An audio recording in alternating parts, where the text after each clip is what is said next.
Ladies కామన్‌గా చేసే ఈ మిస్టేక్ ఏంటి? This is doctor Shilpahasa gynaecologist. In fact నేను ఇప్పుడే ఒక అమ్మాయిని చూసాను. తను ట్విన్ ప్రెగ్నెన్సీ. ఇప్పుడు 18 వీక్స్‌లో ఉన్నారు. అంటే ఫిఫ్త్ మంత్‌లో ఉన్నారు. తనొచ్చి ఎందుకొచ్చారంటే ఫస్ట్ తను స్టార్ట్ చేయడమే, "మేడం నా హస్బెండ్ నాకు నార్మల్ డెలివరీ అవుతుందా లేదా అని చాలా కంగారు పడుతున్నారు.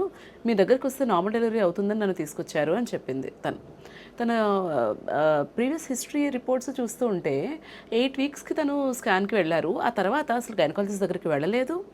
13 వీక్స్‌లో చేసుకోవాల్సిన ఇంపార్టెంట్ స్కాన్ చేసుకోలేదు. బ్లడ్ టెస్ట్ చేసుకోలేదు. కనీసం ఐరన్ అండ్ కాల్షియం సప్లిమెంట్ కూడా వాడట్లేదు.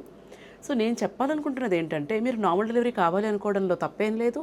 కానీ మోడ్ ఆఫ్ డెలివరీ అన్నది ప్రెగ్నెన్సీ ఎండ్‌లో డిసైడ్ అవుతుంది.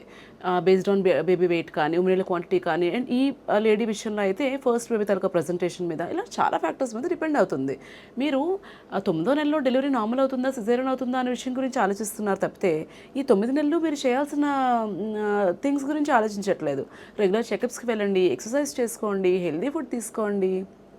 అండ్ వీటి మీద ఫోకస్ చేయండి. మోడ్ ఆఫ్ డెలివరీ గురించి ఆలోచించొద్దు. యాంగ్జైటీ వద్దు, ఓవర్ థింకింగ్ వద్దు. Enjoy your pregnancy journey. ఇది మళ్ళీ మళ్ళీ రాదు కదా! Once or twice in your life.